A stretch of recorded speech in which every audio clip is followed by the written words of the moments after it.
All right, everyone. Hopefully, yep, you should be able to hear us. Dennis is going to get ready to talk. Many of you know Dennis, N1IMW.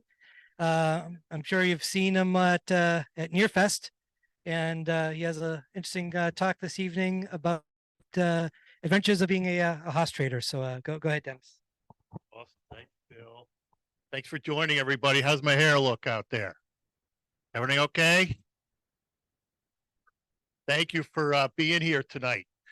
Bill was looking for a speaker, and I didn't really know what to talk about. And then I thought, well, I do a lot of radio trading. Maybe that'll be something of interest to people. So I thought I'd share my experiences in trading radios.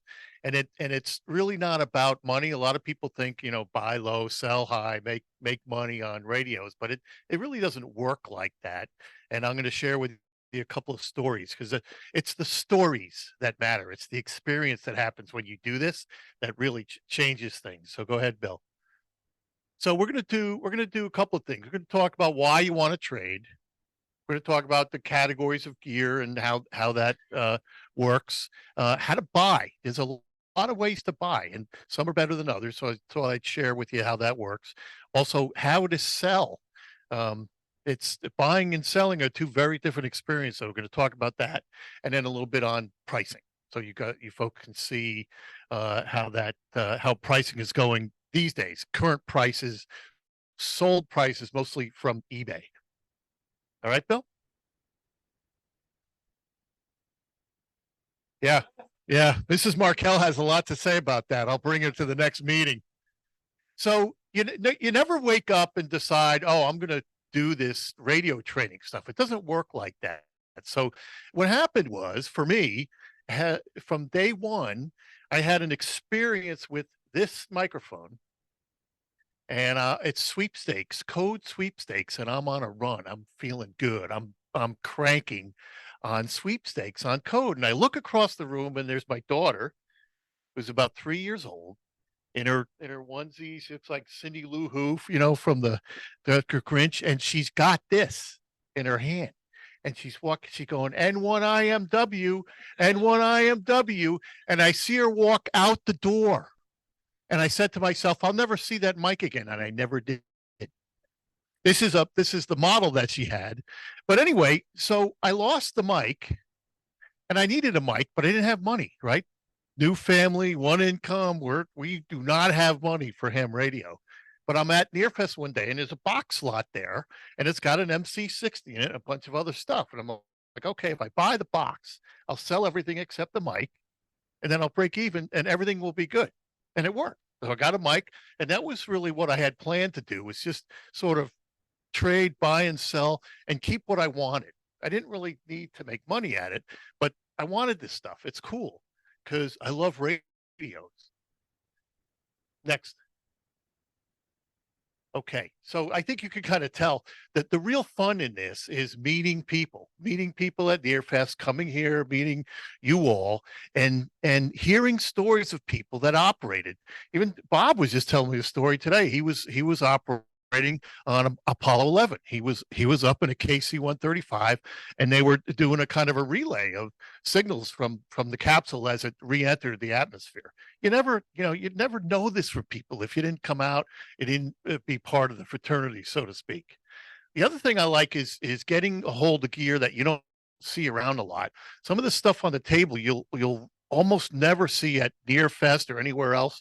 There's a Collins KWS-1 back there. Early 50s, mid 50s, but it's a very rare. It comes with a big monster power supply, and it's like a combination of an exciter and an amp. It's high power stuff, and it's part of what's called the Gold Dust Twins. We'll see that in a minute, but it's fun to find rare stuff. If you like to collect, there's a million kinds of things to collect, and they're fun. Even CBs are fun. I have like 75 CBs just because they're $1, right? And they work. That's stunning to me. Projects are cool, right? People are looking for parts, or I'm looking for parts. So projects are a big part of trading. Getting parts for me is a big deal. If I'm doing some boat anchor work, like transformers are really hard to find. to get them cut the way you need for the inputs and the outputs to be exactly what you want. It's not easy. So it's cool to have them. And you get to learn. When you meet people that know this stuff and they're good engineers and they've had experience and they share with you what it was like to design a rig, to design a circuit, it matters. And so you learn a lot. The other thing I really like is literature. You can see on the table there's some literature there from Oak Hills Research when they were doing the project design for those radios, and they were trying to figure out, what are we going to make? How are we going to make it? What's it going to be made of? It's all in that literature there. Fair Radio Sales just announced they were closing down. There's a whole series of catalogs back there, and they're awesome. Fair Radio Sales did mostly military stuff. All right. So here's the types of stuff that you can buy and sell. You don't see them around much anymore, but there's a lot of transmitters and receivers that are still out there. They're not transceivers. I like receivers because you can just turn them on and listen, right? You don't have to work. You just turn it on and you can hear whatever you want to listen to. It's a lot of fun. QRP I like because I can't carry big stuff anymore. I just can't do it. So there's some QRP stuff back there that I like. Amps are kind of interesting for people that want to get some serious power out. Contesters need to know about amps. Homebrew gear, I didn't bring any with me this time, but there's some really interesting homebrew gear. Some people that are really, really strong at construction. They get those wires. You can tell they got those wires wired so they weren't wandering through RF fields inside the case. It's amazing to see. And accessories are always good. Mics, keys, tuners, all that stuff is cool. Collins, one more to sit back. So Collins, Heathkit, Barker and Williamson, you don't see around a lot, but they made very good AM gear. Same thing for EF Johnson, National, Yaesu. We all know that ICOM, Kenwood, these are all the brands that you like. But the one thing that you need to remember is there's really only one that commands the top price, unless it's new gear like from ICOM or Yaesu, and that's Collins. So Collins has an association of people that are dedicated to Collins stuff, and they're serious engineers. They know their stuff. They put out a magazine that's second to none. It beats QST. It beats anything else I read but the problem is they're long. By the time I get to the end of the article, I'm sleeping. Not because it was boring, but it's long. Okay, we're ready. So how do you buy? I would still say to most people, when you buy retail. Unless you're an engineer and you know how to take care of stuff and repair stuff, you're probably better off buying like an FT450 Yaesu or an ICOM 718 as a basic starting HF rig. But if you're open to working with used gear, first of all, you can always find used gear that works. That's cool. I like that. And we all know about Nearfest, some other meets I like to go to. There's two Marlboros now, right? There's the league one, and then there's a one out of the high school. That's also very good. I like Marlboro because it's a winter show. It's like one of the first shows that come up. Framingham is more March, but they're also a very, very big show. I like the small shows as a seller because it's me and maybe three other people selling. Like every time I go to Great Bay or I go to even the Contukuk, there's not a lot of sellers. So when you go, you're going to do well from a selling standpoint. Auctions are really important. All that Collins gear in the back, that all came from a big, big, giant auction out of New York. It was right across the border from Hartford, so it was close for me from work to be able to go do that. There was a guy, I forget his name, but he was a review guy for the city of New York. And he was bachelor, and he had a Quonset hut. So we put that all together, and you end up with an estate that must have had 5,000 pieces of gear. It took the auctioneer about 8 months and probably about 8 different auctions to move all that stuff, but it was good stuff. And this is one of them. That what you're looking at right now on the screen is a Collins KWM 380. It's the first Collins gear that was not tube driven. In other words, so you had the S line all the way up until the late 70s, and this rig came into fruition in right around 1980. But a very, very special piece of gear. I'm very proud of that. It runs, I listen to it. It's not my daily deal, but it's a very cool rig to have. Online buying and selling works. eBay is a tough place to sell. You got to remember that buyers pretty much get whatever they want. If they don't like anything about the device, all they got to do is write to eBay, and basically eBay says give them the money back. So you've got to be careful about how that goes. QTH is a very good one, actually. If you go to QTH, it's not as big as eBay, but on any given day, QTH has about 1,000 pieces of gear for sale. It's a very good site to be on and to sell and to. I sold Tom will remember, I sold a tower through QTH.com and the guy was over in Albany. It was a very good transaction. If you like QRP, QRPer is a site that does some excellent reviews. If you like reviews, that's a good one. The other thing about reviews is eHam. I think everybody's had that experience. eHam is very good.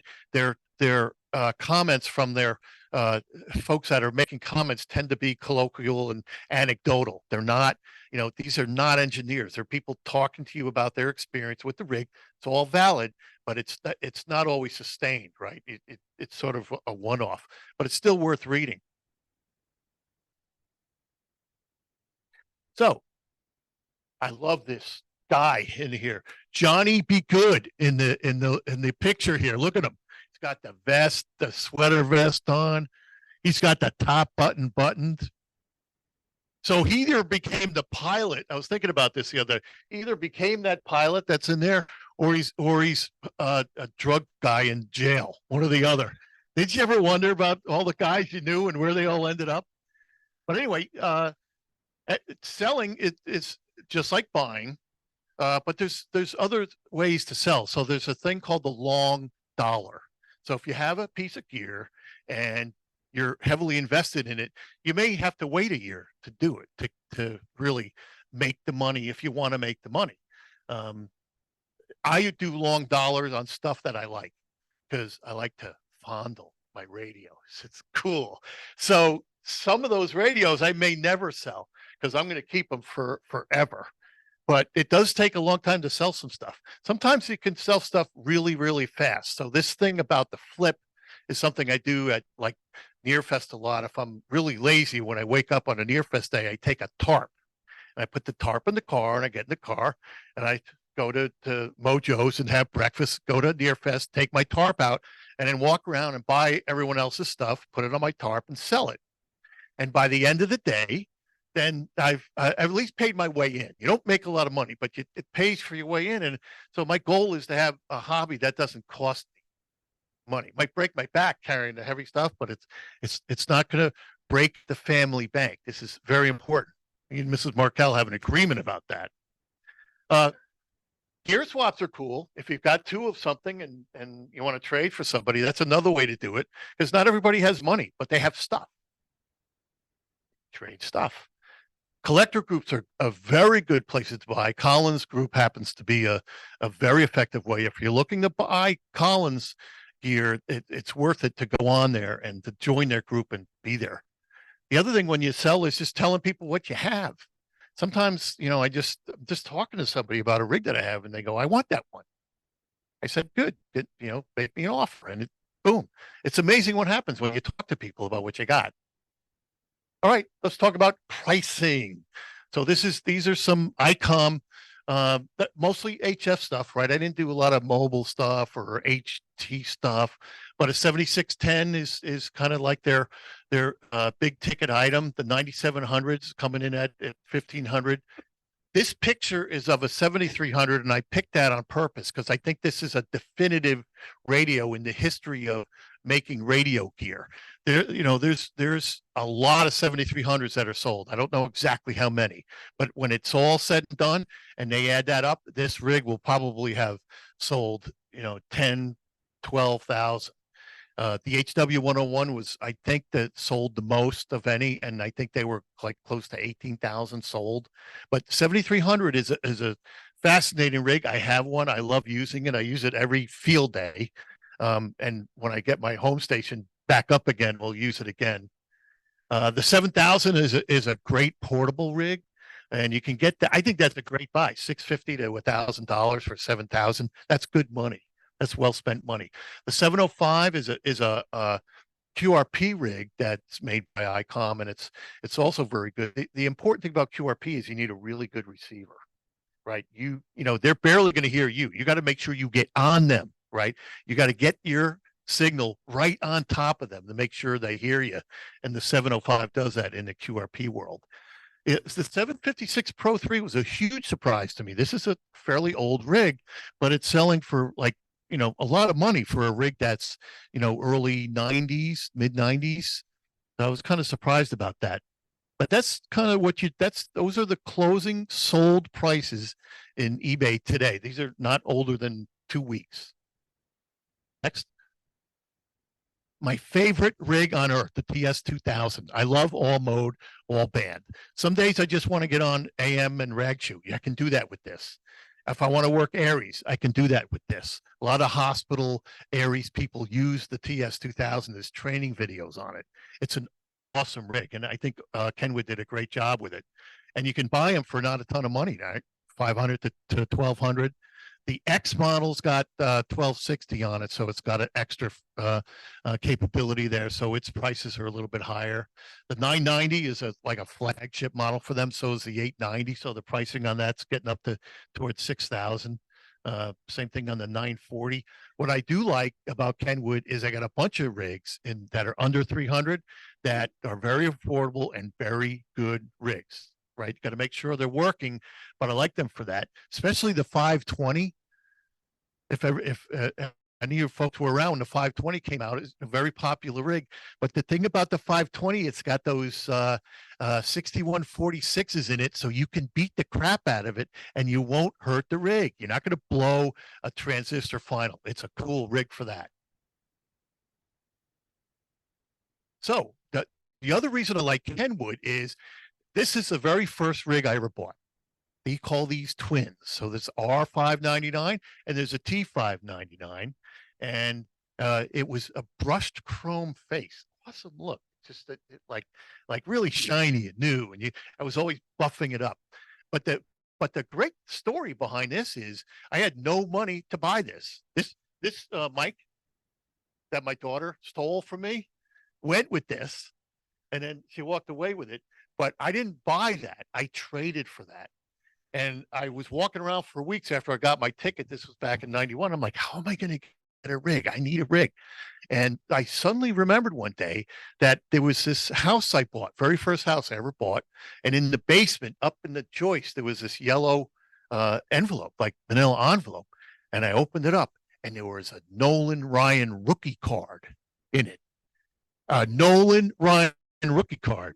Now, of course, as I realize how much a Nolan Ryan Rookie Card is, I might have been on the bad end of the deal. But I didn't care about baseball cards. I wanted a radio, so I traded a Nolan Ryan Rookie Card, and I got my Kenwood twins. Awesome.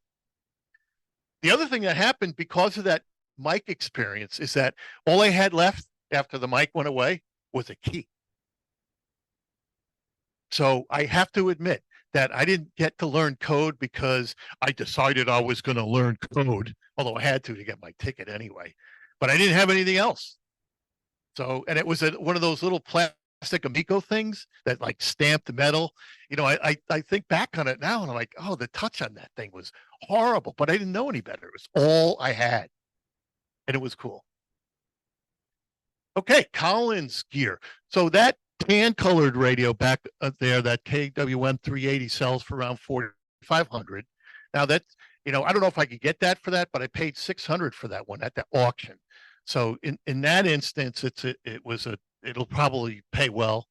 51S1 is a very well-known receiver. People really, really like that in the Collins world. And that's around 1,800, 2,000. The R390, I think everybody's kind of familiar with that. It's a military rig, but it's a very, very popular rig, and they still sell for around $1,800. In '58, it was 1,400. So those rigs held their value. 75A4, is the receiver that goes with that transmitter back there. And those two together, the 75A4 and that Collins, are what are called the gold dust twins. And we'll see that in a minute. But those 75A4s today still sell for $1,300.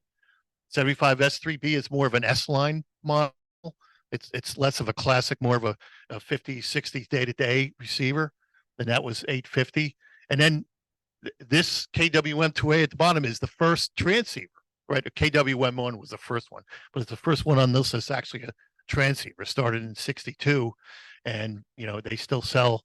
Oh, I didn't get the new price on that, but you can get those for $800 to $1,000.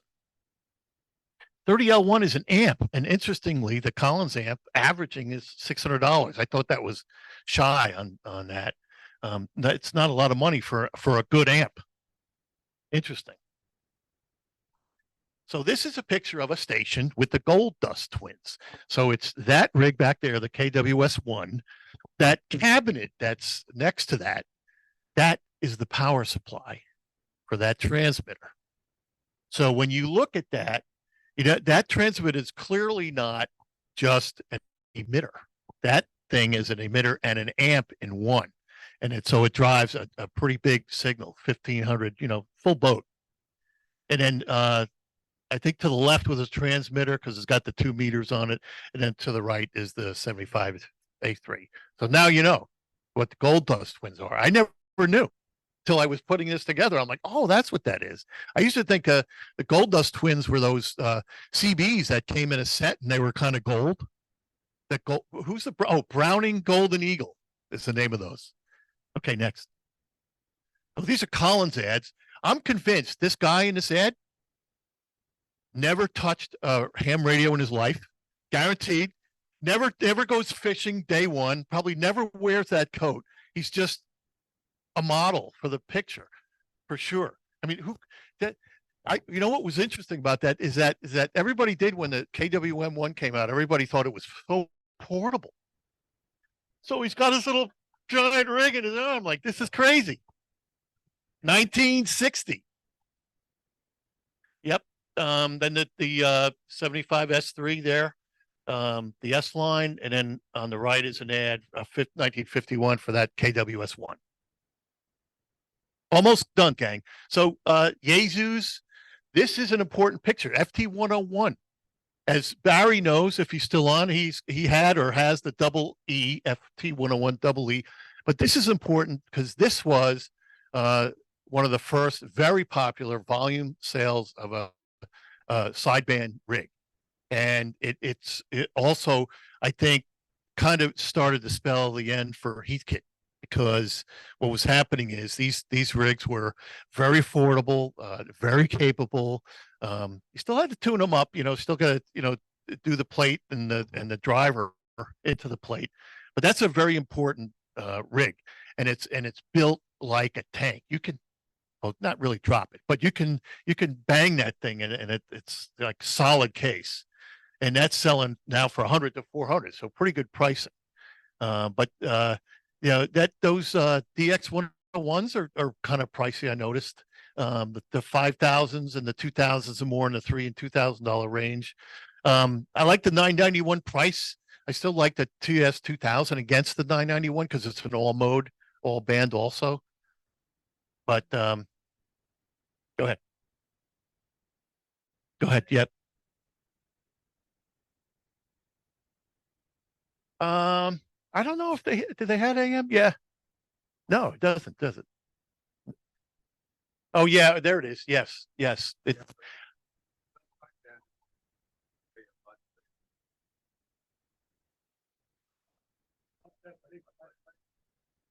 Well, it's a heavy rig, I can tell you that.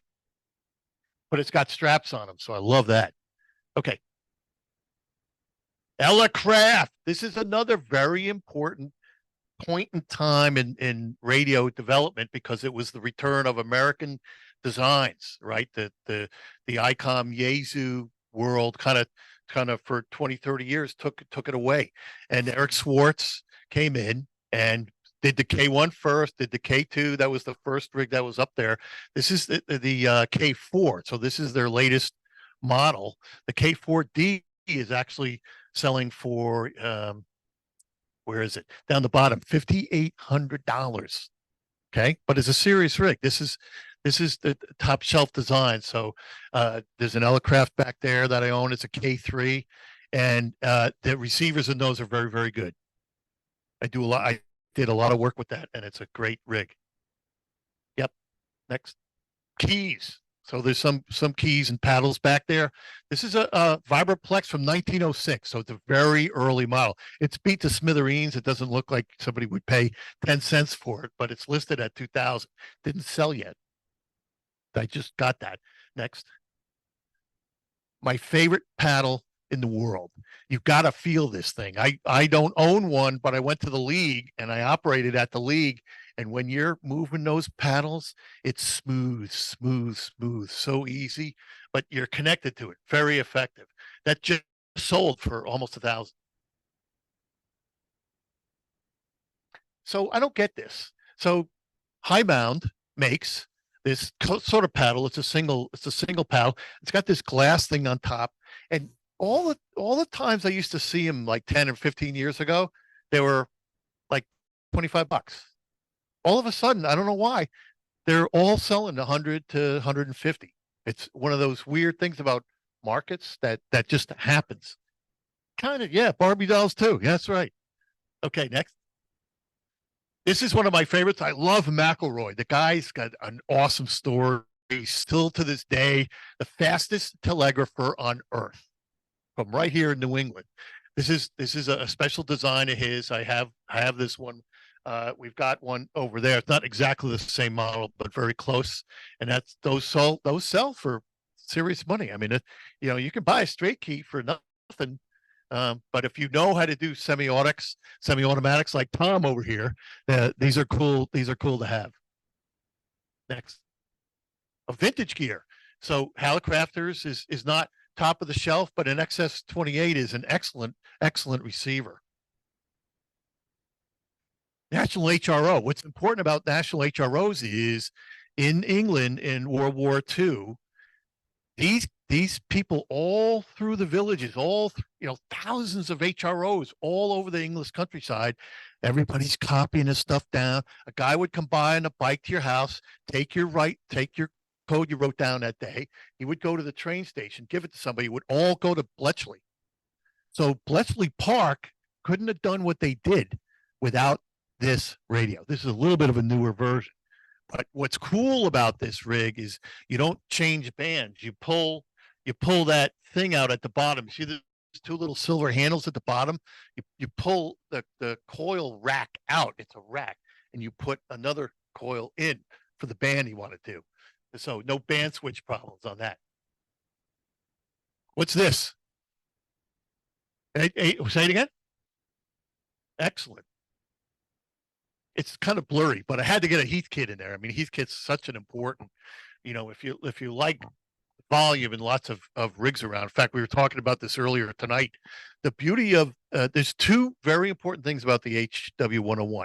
There's a ton of them made, 19,000 of them. So there's parts galore. They're everywhere. But the other thing that's important, everybody knows this, but you forget what's important is that the power supply is not on board. Power supplies always run hot. And so they're always putting pressure on all the components that are near them. Off-board, off-rig power supplies are very good. And the case in this is for the HW1. The other problem, though, is the power supplies aren't cheap. Right? We love buying, our $25 power supplies now, but those cheap switching ones. But these guys get up to $7,500 now for that power supply. Hammerlund SP600, very strong receiver, almost as good as an R390. NSA use these. A lot of the intelligence agencies use these, and the R390s. Yep. Next, anybody know what this is? Pentec Argonaut, very good. This is a classic QRP rig, one of the early ones. Oh, who knows what the mic is?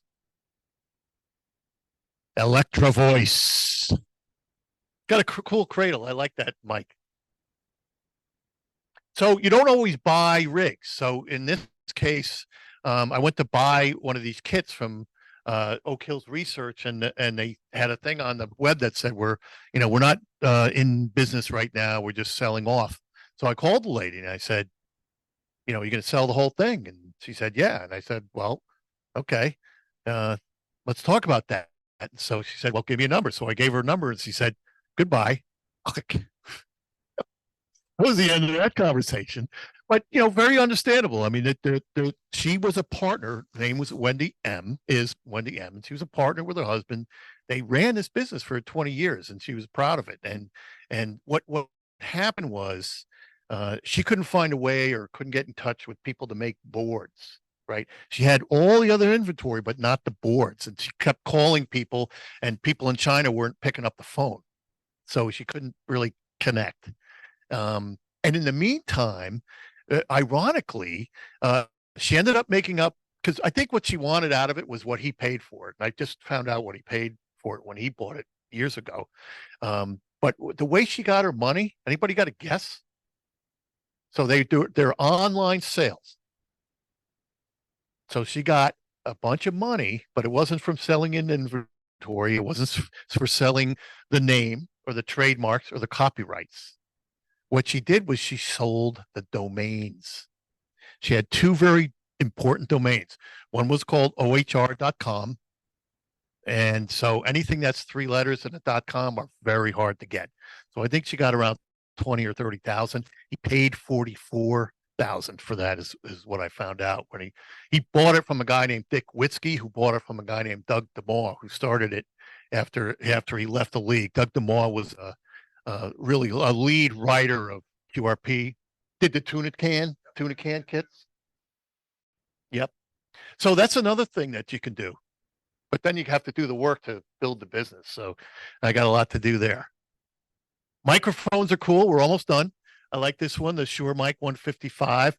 Awesome looking. Next. I like this one because it's round.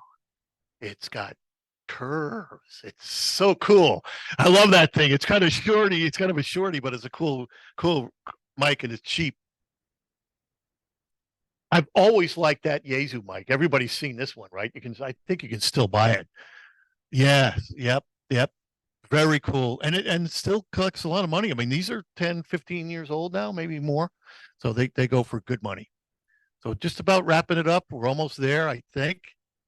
Okay, here's the moral of the story, is that you don't trade radios to make money. You trade it to have fun. And you do it by helping people out. A lot of the stuff I buy, I end up giving away to people that need it. It's not about the money, but you're helping others. You're learning a lot. It's very, very cool. So have fun with it. Any questions?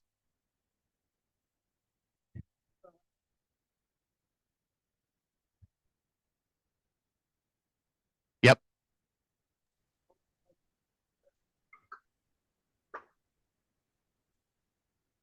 Correct. Sell it to somebody else. It's true. It's Bob raises a very good question. Got everything. Test equipment. Did- Do an awful lot with the.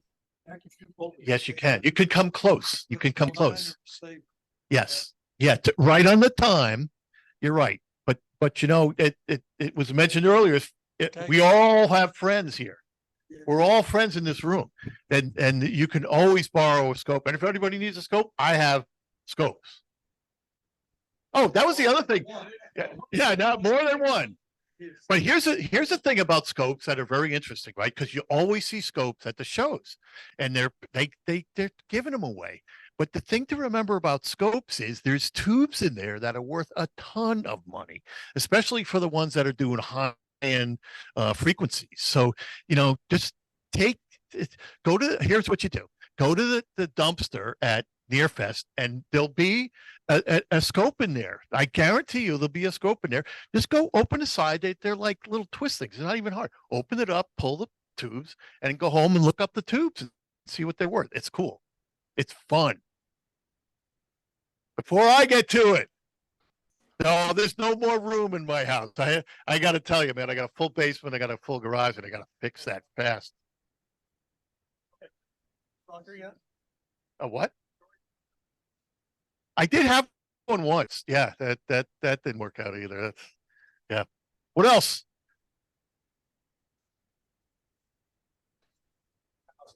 When did it come out? Oh, that's gotta be, It's a trick question. yeah, Keep going. I was gonna say a little earlier than that. Oh. Like 99? How about 2000? Oh, Where the name came okay. from. Good point. Good one. Thomas? Just to be, I'm being a little picky, but isn't that MC, you referred to it as a 60, I think that's a 50. Let's look. Does it have a, because, You are correct. yeah.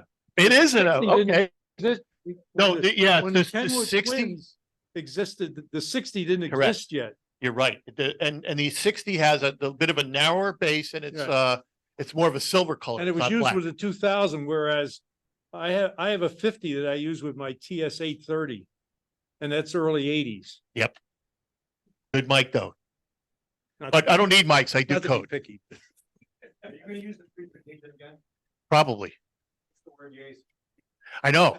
I know. I just have this block. I can't remember the spelling on that. So what is the correct spelling? Oh, did I do YE somewhere? Oh, because one of them was YAE because I looked it up, but I didn't stick with it. Good deal. Well, thank you, everybody. Great to be here. Go make some trades. It's fun. Awesome. Thank you, Dennis. That was a very good talk. And for those that are here, Dennis has a bunch of the stuff that he was talking about in the back there, if you want to put some eyeballs on it. But I want to thank again to Dennis for that very awesome presentation. And remember, everyone, next month we will be meeting here.